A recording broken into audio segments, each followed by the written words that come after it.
News Australia. Good evening and welcome to the show. Great to have your company as always. Here's what's coming up tonight on Credlin.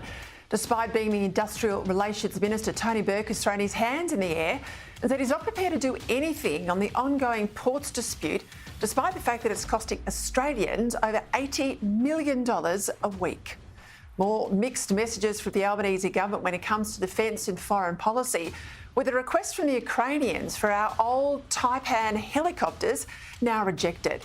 Now, how is it we can dole out aid for countries that we're not even allied with, like the Palestinians, but not give helicopters we're going to junk to the Ukrainians?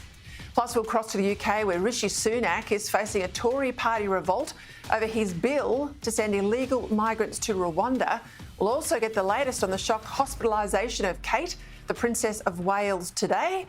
And despite claiming to want to improve ties, the Chinese ambassador to Australia has had the gall to try and claim injuries sustained by our sailors was Japan's fault. Now, you've got to worry that Labor's move to appease China with the Prime Minister's Beijing trip last year is being read as weakness. I mean, if they're not even willing to admit that their own vessels deliberately engaged in conduct which caused harm to Australian Navy divers, then how on earth could we safely conduct a military exercise with them? And I hope that the Albanese government swiftly rules this out. But first, look, everywhere you look, there's a real sense of drift from those elected to lead us. Take relations with China. Now, I get the government wants relations with the communist superpower to improve, because while it's a security threat in our region, China is also Australia's biggest trading partner. But how dare the Chinese ambassador claim yesterday the pre-Christmas incident where a Chinese sonar injured Australian sailors was somehow Japan's fault just because there was a Japanese naval ship in the vicinity? A third country boat nearby, whether or not there was sonar from the other side, other party, we're not sure. Yeah, which country is that? Japan. Now, come on, mate. As the former Japanese ambassador Shingo Yamagami rightly tweeted, this is a classic example of evading responsibility. And why didn't we get a serious response from the Albanese government to the Chinese ambassador's earlier rebuke, just because Australia had the temerity to congratulate the new Taiwanese president after a free and fair election in the only practically independent country that China now wants to swallow up? On the question of Taiwan, there's no room at all for us to show flexibility or to make compromise, because it involves China's sovereignty and territorial integrity. And what's the federal government doing, giving Nauru $350 million a year to keep the Immigration Detention Centre open there, yet taking no action when Nauru reportedly accepts $100 million a year from China to break relations with Taiwan and open them instead with Beijing, because Nauru says they need money to run the centre? Labor's Minister for the Pacific, Pat Conroy, insisted the government was not blindsided by this, that in fact he had a heads up from the Nauruans. This was a decision by the sovereign government of Nauru, and we respect their decision. Was the Australian government taken by surprise by this announcement by Nauru? No. I can be very clear that we were aware in advance of the announcement. Now, if that's the case, why didn't the government make the point that every dollar gained from China, well, that would cost them $1 from Australia? Make Nauru understand there's a cost to Beijing's bribes. I mean, why just cop it when we're already, as I said, paying $350 million a year for a detention centre on Nauru that would be lucky to have 2 or 3 people even in it? Instead, all the PM could say in response to this new Chinese inroad in her own backyard was that this was a decision for them, as if we've got no influence and no sway over a micro-state that we've been keeping afloat for decades. That's a decision for Nauru as a sovereign government. We respect decisions that they make. Then there's Ukraine, fighting for its life, as we know, against the Russian dictator. and standing up for the rights of small countries everywhere, but increasingly getting the cold shoulder from its fair weather friends. Now, it was revealed today that the Ukrainian military last month formally requested that Australia donate its retired Taipan helicopters to help Ukraine's medevac capability. When questioned about this, the Prime Minister blustered about how close he is to President Zelensky and how much Australia's already done. We communicate very directly, including between myself and President Zelensky and the Ukrainian government. I've travelled to Ukraine to show very first-hand at the beginning or in the early stages of this conflict, and we stand with Ukraine and will continue to do so. Just as the Prime Minister is telling listeners that, our own Defence Department was claiming that the Taipans were a safety risk, that they had become a liability. But if they were such dud choppers, what were they doing in our service for the whole of the past decade? And if they weren't that bad then, why had they been retired years before we're getting replacements, the Black Hawk medium-lift helicopters that haven't even yet arrived? Worse still, reports that rather than give these choppers to Ukraine, we're going to cut them up for spare parts and bury what's left in the ground. The discrepancy between what the Defence Minister Richard Marles says and what the Prime Minister's saying public demonstrates they're not even on the same page. And in the issue of defence, that is a real worry. Or maybe it's that the PM's just not across the detail. Terribly, it's probably a bit of both. But this helicopter episode says as much about the state of our military capability and military procurement as it does about our timidity in helping our friends fight for freedom. Like the earlier episode where Ukraine wanted our Hawkeye armoured vehicles, and the government's then excuse to say no was it was a braking fault, as if a braking fault was a big issue to the Ukrainians compared to the Russians raining missiles down on them every day. Then there's the signs of an economic slowdown, like the sharp rise in the number of business failures. That data was out yesterday, confirming over 1,600 businesses have fallen into insolvency over the past 6 months. Concerns like the slowdown in job creation, like the sudden weakness in the stock market, and 2, the rapid slowdown in China's economic growth. The worst results out this week in over 30 years. Now, for Australia, this matters because China's demand for our iron ore, coal and gas is what's kept us out of technical recession, especially coupled with the Albanese government's obvious reluctance to back new gas and coal mines. Well, that's where our continued prosperity is needed.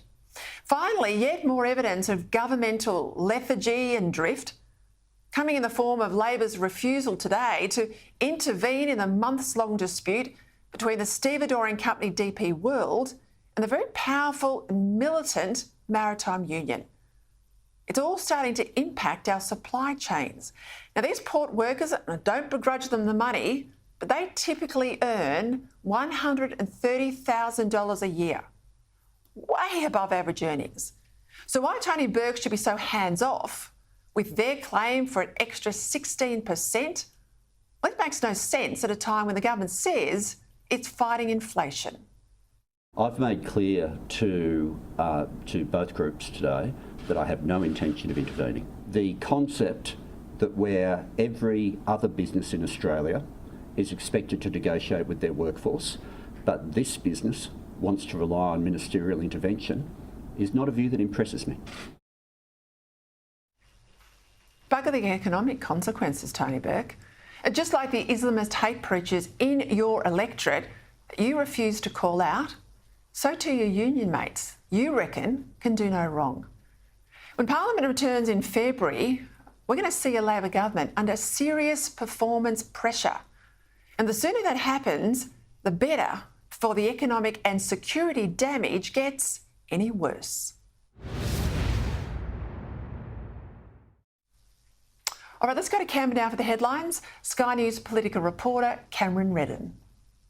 Good evening. Australia's second largest stevedore has been told to get back to the negotiation table, with the government ruling out intervention in its pay dispute with workers. DP World remains at loggerheads with unions over the months-long dispute, and a request to have the government iron things out has been sunk. I have no intention of intervening. Unions want a 16% pay rise over 2 years, with industrial action continuing into next week. The union is being completely irresponsible in the demands that it is making. I think Australians are sick to death of having highly profitable companies say everything is the fault of them having to pay their workforce the same as their competitors. In a meeting with the Workplace Relations Minister, DP World argued he should write to Fair Work and ask it to terminate the union's action.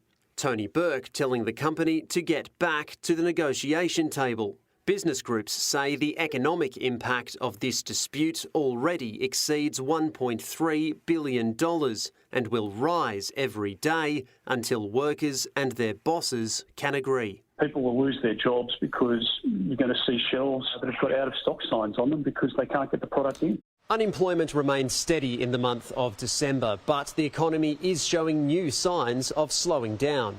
The number of people with a job fell by 65,000, but a drop in overall workforce participation means the headline rate didn't rise, keeping stable at 3.9%. Under us, it's consistently been below 4%. This is an economy that has shuddered to a halt. The Foreign Minister has concluded her tour of Israel and the West Bank, where she's renewed Australia's support for a two-state solution.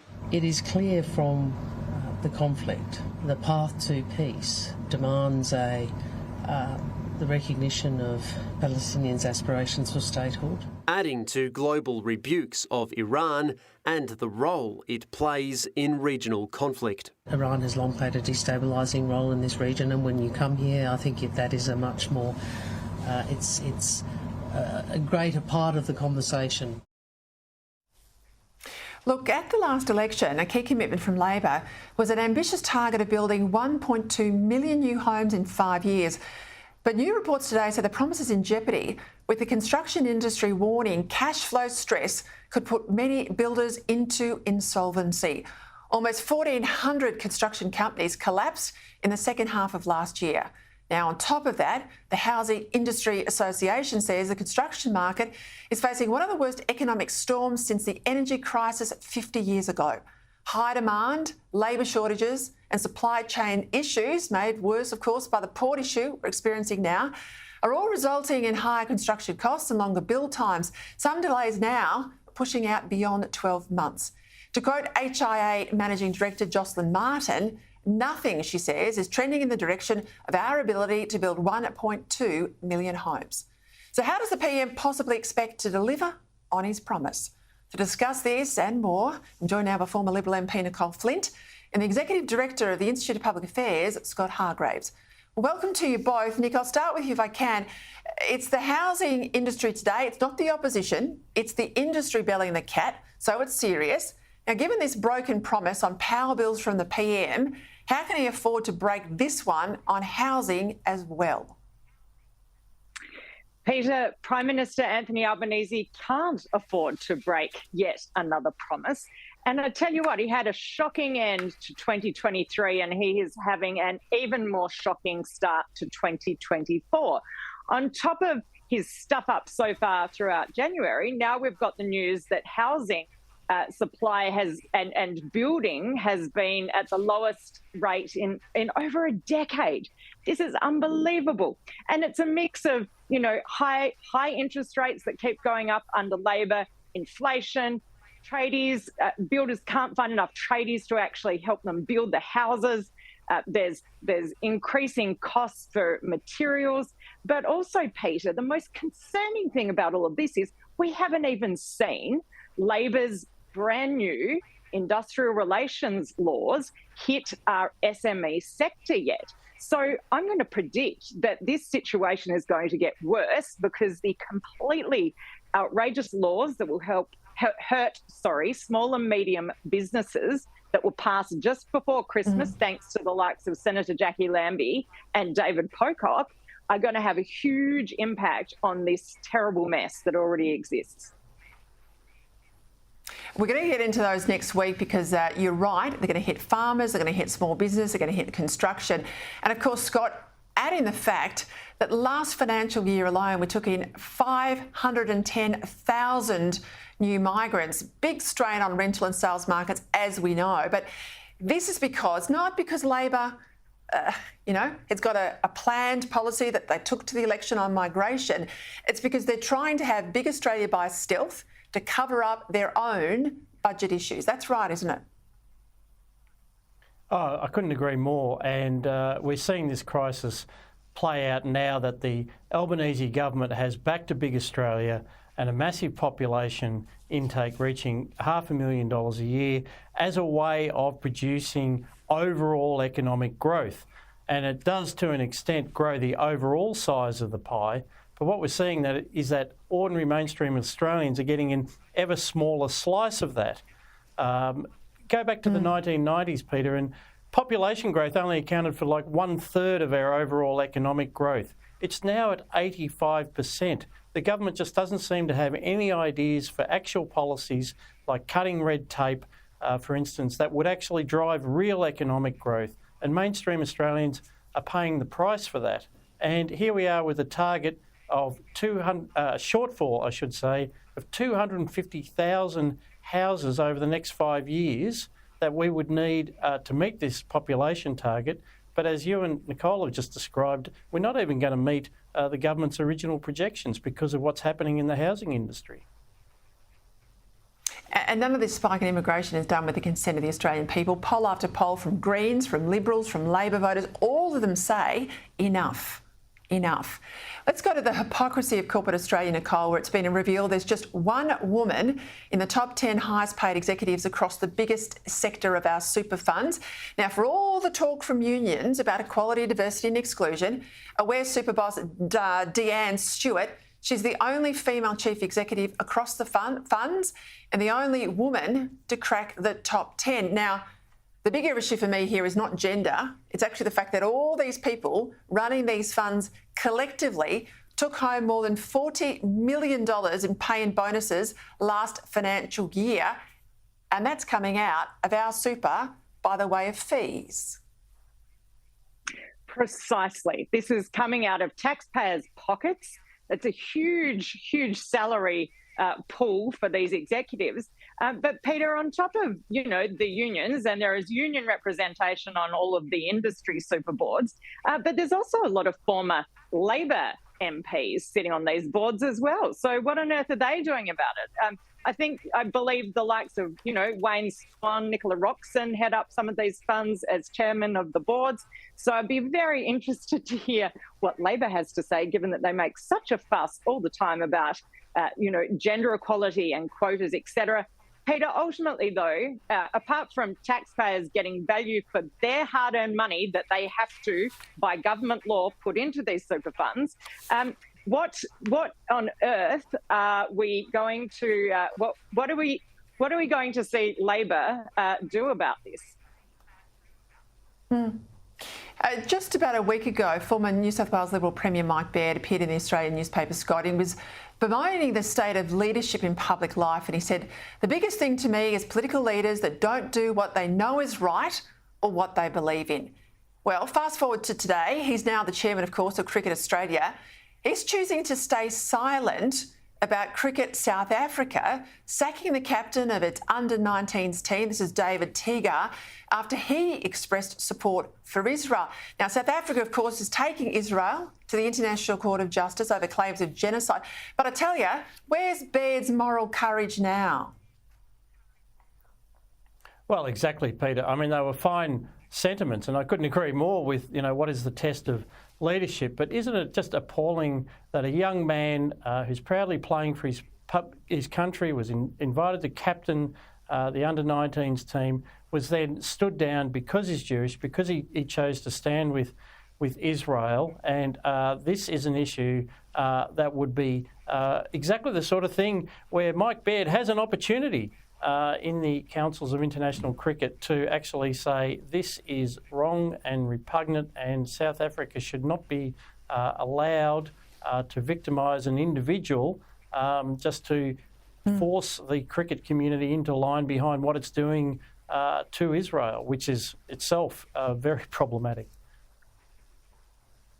Nick, I know you've got a background on the land, so I expect a strong opinion from you on this, but former WA Premier Colin Barnett says the Environmental Defenders Office should be abolished. I've been saying it should be defunded, but he says after that case in the federal court against Santos, where it showed it coached witnesses and real concerns over evidence, they should go, he says. Absolutely, Peter. Couldn't agree more. And taxpayers should have their money back, because it's ultimately, again, hardworking taxpayers, including farmers and mining industry employees, who fund these individuals who are undertaking some dodgy practices. And, you know, it seems that the court has really questioned the manner in which their evidence has been presented, and as such, the government in charge should take action. Taxpayers deserve better. Yeah, I'll wait for the left to go after the justice in that case. I tell you what, she was brave in her judgment. She didn't mince her words. Nicole, Scott, thank you both. Let's go to the drama in our ports, where, as I mentioned earlier, Industrial Relations Minister Tony Burke has refused to intervene in the ongoing wage dispute between the ports operator, DP World, and the militant and powerful Maritime Union of Australia, the MUA. Industrial action is costing Australians $84 million per week while it's continuing. Of course, it's been happening since October. It's over $1 billion on that bill right now. And the impact's not only on goods coming into the country, it flows onto our growers and producers exporting their products to the rest of the world. For more on that impact, I'm joined by Emma Germano, President of the Victorian Farmers Federation. Emma, thank you for your time. I know, of course, you are a grower. You're from the land yourself. And given the finite shelf life of much of our agricultural and horticultural products, help us understand the impact of this port dispute on our farmers and ag industry more broadly. So we know that when unions strike, Peter, that it has a disproportionate effect on the economy and on growers, particularly where the goods are perishable. You don't have a certain number of days before that product can actually become unviable. We're seeing things like shipping to Japan, which is ordinarily 16 days by sea, has blown out to 36 days, which makes that market completely unviable for us. Coming at a time where we know we've got to do some economic heavy lifting here, particularly out of Victoria. 1/3 of the exports are actually perishable agricultural goods. So it's going to have a huge impact on just the Victorian economy alone. And we've got these wharfies essentially holding the country and its ports to ransom. Yeah, I might remind people, back in the GFC in 2007, 2008, the only reason we didn't slip into recession, and we were very, very close, you need 2 quarters of negative growth. Well, we had one, we didn't get the second one, only because agriculture held up the country. So that's how serious things are now. What was your reaction to the federal government today, Tony Burke in particular, the minister, saying we're not going to wade in, they've got to sort it out, despite the fact this has been a blue since October? They didn't say, they said that they weren't going to weigh in, but I think the minister made his sentiments very clear when he gave DP World a public whack over the knuckles to say that you're not going to step in, but to share that sentiment of disappointment essentially with the company, without mentioning that the wharfies striking is having this impact on every Australian. We've got to get real about this. It's not necessarily about the government just simply stepping in. If you say you're not going to step in, then don't step in. But there has to be something done around perishable goods. I personally think that you just shouldn't be allowed to strike where the goods are perishable. That actually affects the company a lot less than it impacts the farmers whose goods are sitting on the wharf, if they can even get into the wharf. We're hearing that roads are blocked so that the product can't even actually be sitting at the port. Of course, we've got growers who are trying to ship their product interstate, but we know that it's affecting all of the ports around the country. So this is just going to be a big waste of perishable goods that are, of course, is for economic growth for every Australian. And it also impacts, believe it or not, it does impact the cost of goods here in Australia, because you need those farmers to be viable, sustainable and profitable, because otherwise it starts having that impact on the domestic prices as well. Yeah, just on that, I mean, if the farmer's got a contract to provide stuff to Japan, let's say perishable, strawberries, they can't get them out to the ports in Australia. They may not be able to sell them into the Australian market. What happens? Do you just leave them? You can't afford to pick them, I suppose, if you can't sell them, so they just rot in the paddock. Well, it can either have the impact of rotting in the paddock or dropping the shelf price in Australia, which I appreciate is difficult because we have consumers right now who are crying out because of cost of living pressures. We do want to see that consumers can afford Australian produce. We're being told to get around the duopoly and that pressure, that power imbalance between the supermarkets and the farmers, that we should be opening up international trade. Well, it doesn't go so well to open up international trade where you can't actually get your product to that market, and it impacts our overseas customers as well. So we are literally being held to ransom, and we see this whenever we have union strikes where it incorporates perishable goods. They know that there is this finite amount of time that people have to get their product to market. So it's certainly something different, has a different impact than when we're just talking about widgets coming out of a widget factory. Are you disappointed, Emma? We find out this week that the government's review into supermarket pricing, they looked at having a review last year, they knocked it back. They're now having a review led by Craig Emerson. I might remind people, he was the bloke when he was minister who gave us Grocery Watch, which was ridiculous, and they scrapped it after a nanosecond. But we're having a review now. If they'd had the review 12 months ago, we'd be working on implementing whatever the review's going to tell us. But is a review what we need? Where do you sit on this issue of price gouging by supermarkets? I think it's confusing to the general population because we've got multiple reviews happening at the same time. So there's a review into the Food and Grocery Code. There's the ACCC have been now called on to do a review of the pricing strategies and the way that there's the relationships happening between the chain and farmers particularly, but suppliers more generally. And then, of course, we've got the Senate review that was called for by the Greens, which is about price gouging. So all of a sudden you get this overlay of all these different reviews and we get to the point where we nearly can't see the forest for the trees. There's no question that having a system where we've only got two major supermarkets has an impact on both farmers who are trying to sell into those supermarkets and, of course, the consumers at the other end.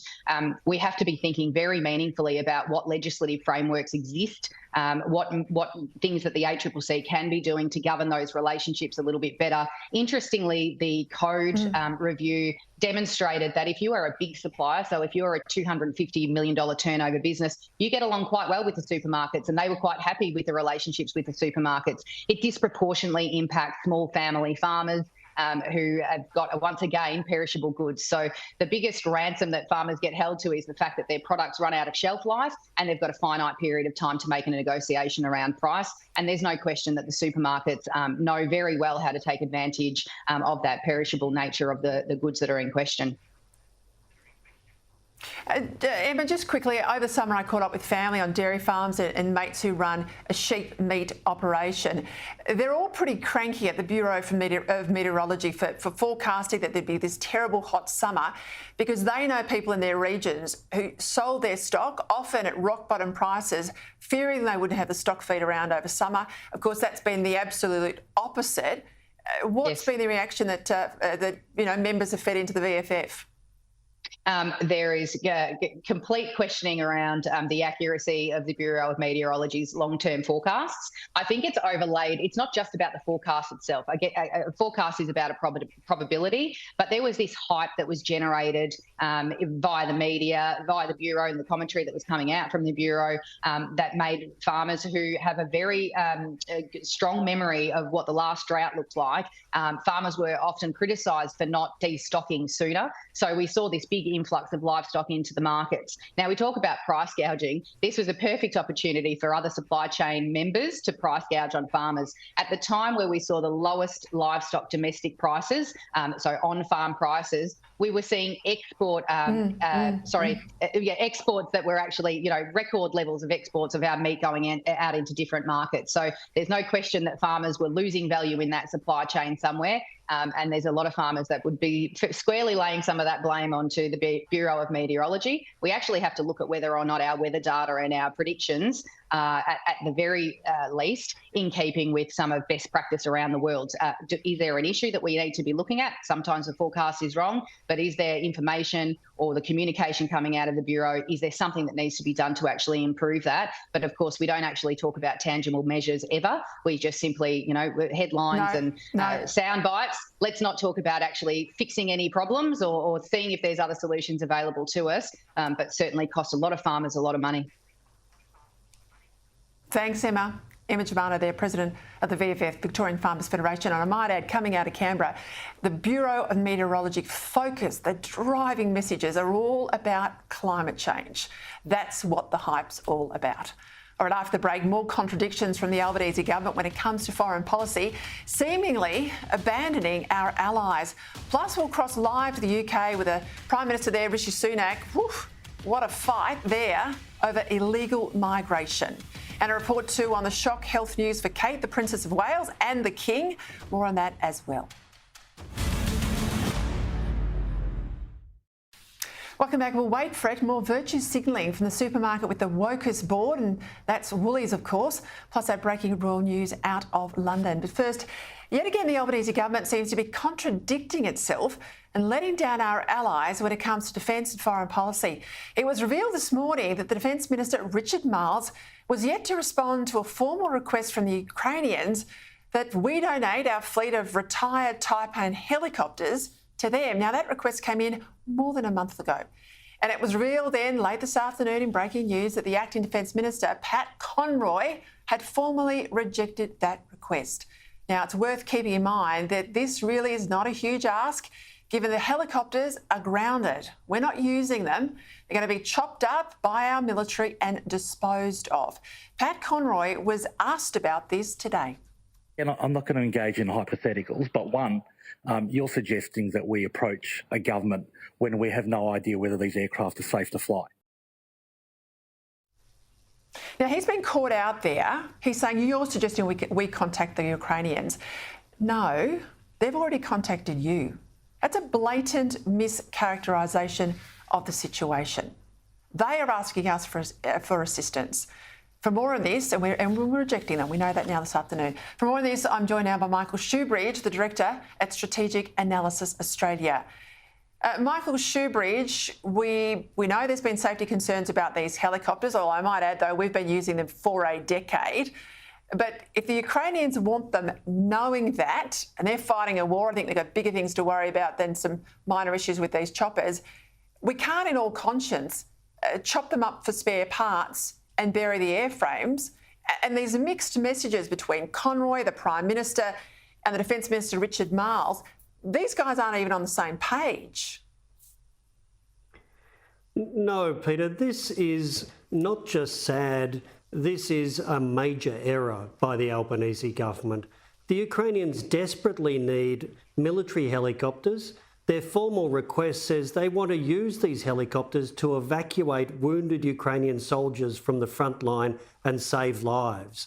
And sitting here in Canberra, Pat Conroy has said, oh, there are safety concerns, so we can't give them to you. Well, the safety concerns the Ukrainians have are that they're in a war and they need to do everything they can to protect their soldiers. We should help them by giving them things we're getting rid of and we can't even sell. The minister is being run by the Defence Department, and it turns out the only thing the Defence Department can do quickly is make mistakes. Yeah, I was going to say that years ago I worked for Defence Minister Robert Hill, and it feels like right now the minister's not running defence, defence is running the minister. Yes, and this idea that the disposal strategy, I heard Pat Conroy saying, oh, I'd need to take you through the timeline. In September, we decided on a disposal strategy for the helicopters, and the Ukrainians only asked them for us in December. Does that matter? If we've still got the helicopters and we haven't yet buried them, why don't we stick them on a ship and give them to the Ukrainians? The Ukrainians deal with all kinds of technology. They're flying very unsafe old Soviet helicopters now. These would be a real advantage to the Ukrainians in their war. Yeah, and I might add they're having a fair crack at it against the Russians. Everyone had written them off. We're about to hit 2 years of that conflict and they're still in the game. So let's give them all the help we can. I think it's crazy that we're going to cut them up for spare parts when they can need them to win the war against Putin. Let's go now, though, to those comments from the Chinese ambassador yesterday. And this claim, you know, this outrageous claim that somehow the Japanese were to blame. Now, last year, his own state media acknowledged this issue regarding the sonar was the fault of the Chinese military. Why on earth should we cop this revisionism from the ambassador? Well, Peter, you're right. The Global Times last year at the time of the incident was very proud that the Chinese warship had used its sonar on our divers. It said it needed to do that to detect our real intentions. The thing about a communist system is you've got to believe that black is white one day and then white is black the next day. Whatever truth the party tells you, no matter how changeable it is. I don't think the Chinese ambassador for a moment thinks his story will be believed in Australia. I think he's just following orders from Beijing. To me, the bigger issue is it shows stabilised relations with China is a mirage. You cannot have a stable relationship with an aggressive, destabilising power, which is what China is. Yeah, and I wonder how much we've been bought off by going to Beijing and looking like we've capitulated to all the Chinese asks, like, you know, don't complain about the Darwin port, which Labor before the election said we'll stop that deal. That's been whitewashed, and many other things. Before we go, I want to get your take on this aid funding we've just given to Palestine, and it's over $40 million now. Penny Wong's come out today and warned the Palestinian Authority, you know, you've got to spend it on healthcare and education. Don't let it end up in the hands of the terrorists. Now, they've got the money. We've committed the funding. How on earth are we going to make sure this doesn't happen? Well, Penny Wong knows we can't make sure the Palestinian Authority doesn't hand some of it over to Hamas.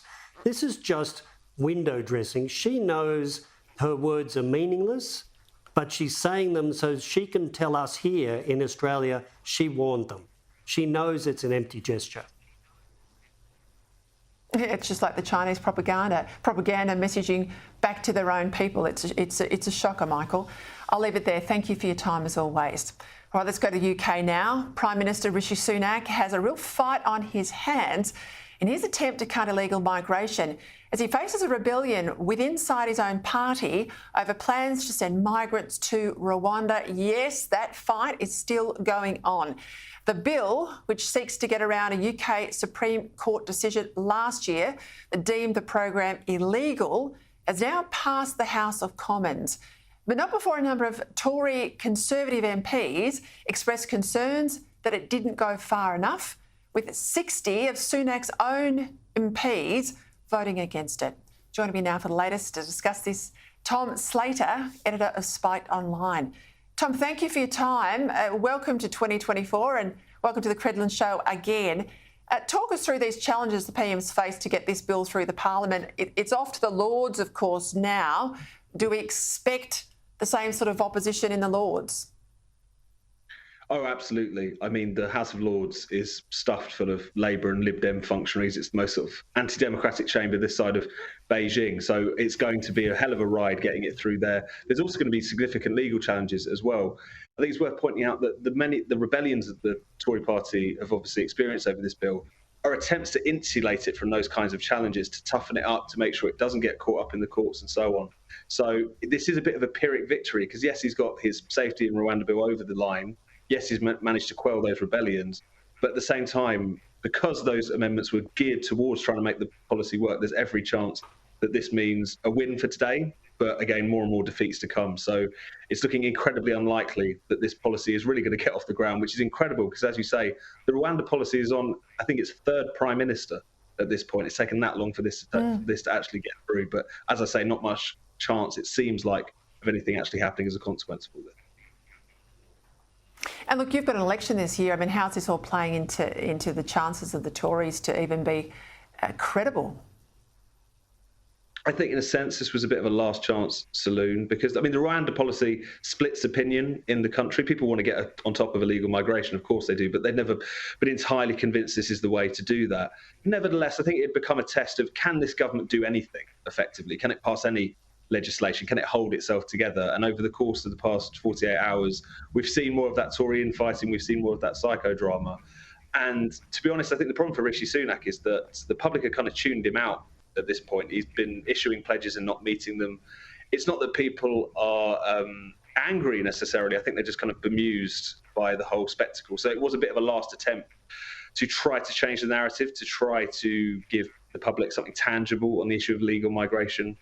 But it's one of those things where even if his plan was completely successful, given how close it is, it's very difficult to see how he would manage to crawl himself out of the hole that he and his predecessors have dug for themselves at this point.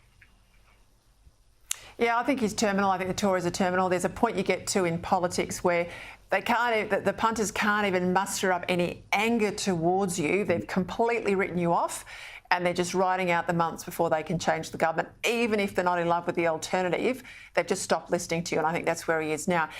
This news that came out this afternoon, the royal family, we've got the news that King Charles will go into hospital, a benign prostate issue, less of a concern.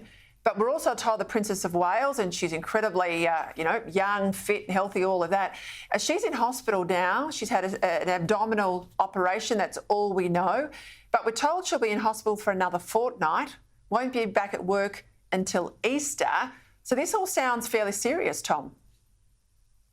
It does, and it's one of those things where, on the one hand, they're obviously trying to ensure that Kate enjoys a certain level of privacy. But at the same time, in the social media age and in the 24-hour news cycle, there's going to be a lot of speculation. And what we've got does sound quite serious. As you say, going to be in hospital for a fortnight, out of royal duties until Easter, it looks like. And whilst they made a point of saying it's non-cancerous, something with that kind of recovery time and without any kind of extra detail about what it is that's actually taking place is naturally going to create huge concern. So aside from anything else, just a huge amount of concern on a human level for these individuals. But of course, it being the royal family takes on that extra level of significance, doesn't it? And of course, it's Kate, and she's well loved, unlike her sister-in-law. Tom Slater, thank you, as always. All right, after the break, we've got a terrific panel. We're going to get into some issues about the scrapping of Australia Day, because more virtue signalling on the way from Woolies. I'll tell you what that is after the break. Plus, this is a big one. New South Wales Police have dropped inquiries into that Islamic hate preacher that we exposed here last night. And why? I'll tell you after the break. Welcome back. Plenty of headlines I want to get you across tonight, and to do that, I'll bring in my crackerjack panel on a Thursday night. Shadow Assistant Defence Minister, former veteran himself, of course, Phil Thompson, the Sky News contributor Prue McSween. That's a tautology, I think. You're not a former veteran. Once you're no longer a soldier, you are a veteran. Phil, these calls for a boycott of Woolies, it's really caused the supermarket to even double down harder, if that's possible, on being woke. Reported today that Woolies plans to fly the Aboriginal and Torres Strait Islander flags outside all of their stores across the country, apparently part of their reconciliation action plan, but no mention of the Australian flag. They won't sell it inside the store. They can't have that Australia Day merchandise on the shelves anymore. And it doesn't look like the flag's even going to be out the front. More disgraceful behaviour from Woolworths. I'm proud of our country and I'm proud of our flag. And if Woolworths has made a decision to fly flags, then they should be flying the Australian flag. Woolworths got a clear message when the Voice referendum came around, because they were ramming it down our throat that we should be voting yes. Well, the Australian people said no. Now they want to boycott Australia Day, and the people are saying no. We want to celebrate our National Day, and I want Woolworths to stop getting involved in politics and to be focused on selling their food, doing what they should be doing, which is making sure that farmers are looked after and they're not ripping them off, instead of virtual signalling and wanting to cancel out our flag and our National Day. The IPA's done some analysis, Prue. I mean, there's woke boards and then there's Woolies woke. I mean, 4 of the company's 9 board members are also on the boards of companies that supported or funded the Yes campaign in the Voice referendum. Those companies alone donated $5 million to Yes. I know that there's a senior person at Woolies on the executive staff, as a former staffer to Anthony Albanese. I mean, this is the sort of stuff that consumers are now starting to rebel about. Do you think at the till, Woolies are going to be impacted? Well, it appears they may be already, or certainly in the share market. You know, I was reading that they'd lost a couple of billion on their shares earlier this week. And, you know, so they should. People are going to be voting with their feet, whether it be as shareholders or as customers, because we're damn sick of it. And what I can't understand is that the responsibility of board members is, you know, the financial position of the company, compliance, governance, but not this virtue signalling. I have a tip for the grocery buyer in the, you know, in the sanitation area. Maybe you need to stock up on toilet paper, because if you continue this virtue signalling, we're all going to be needing it a lot more. You know, we're sick of it. You're making us feel really sick, and we're annoyed about it to the point where, you know, we just don't want to deal with you anymore, and we're fed up. This is absolutely outrageous. Hey Phil, New South Wales Police have today said they've dropped the inquiries into the Sydney hate preacher who said he was praying to Allah for the Zionist Jews to be killed one by one. Now, the reason why is police say that his remarks don't breach the state's hate speech laws. But if that's not in breach, then what are the laws even for? His language is very anti-Semitic. It is hate speech. I was very confused when I saw that. I thought that this is a perfect example of hate speech and what the New South Wales state law should be used for. But if they're not going to do it, if they're not going to do their job, then the federal government should step in, because this is disgraceful. And to talk about people like that and wish for people to be killed and pray for people to be killed, I think is disgraceful and has no place in this country. Hey, Prue, shocking reports out of China where scientists were told have been experimenting on a lethal, not a bad flu strain, but a lethal strain of COVID. This mutant strain, we're told, has been found to be 100% lethal in mice that have been humanised.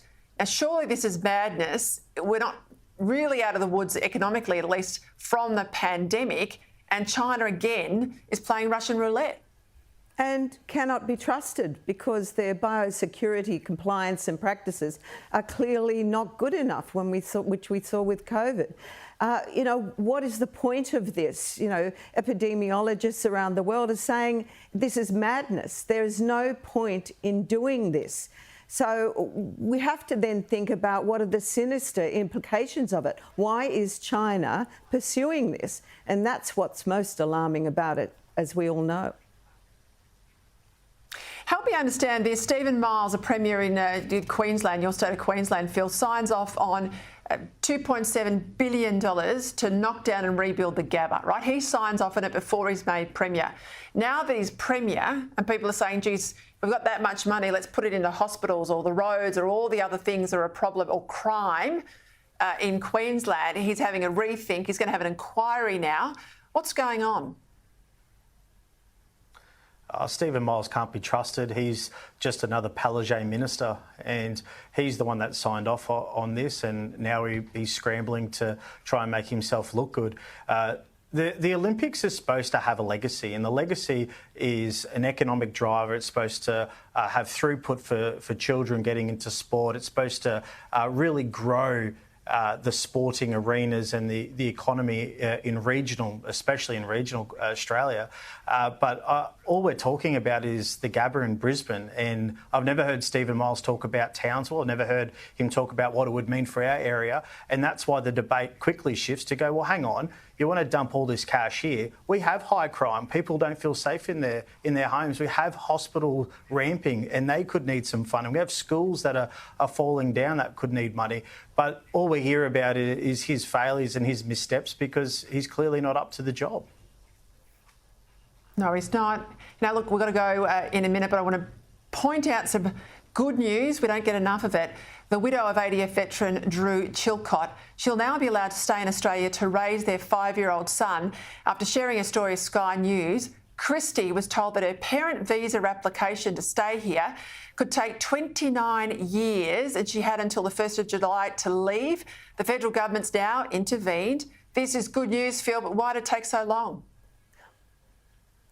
Oh, it's good news, but Minister Giles knew about this in July last year. He is clearly incompetent and not up for the job and should be resigned or sacked. It is good news for the widow and their child to be able to stay here, but for the pain that they went through and what they will continue to go through in this waiting game, I think is disgraceful, and it shows a lack of ability from the minister and this government to show compassion and do the right thing. This should never have occurred, and it shouldn't have to be put on TV for them to do the right thing. Spot on. I might remind people, Andrew Giles is the guy that let all those people out of detention, didn't know where they were, weren't wearing the bracelets, all that stuff we went through last year. Yeah. That's still going on. Thank you both for your time. That's it for me. See you next Monday. Here is Andrew Bolt.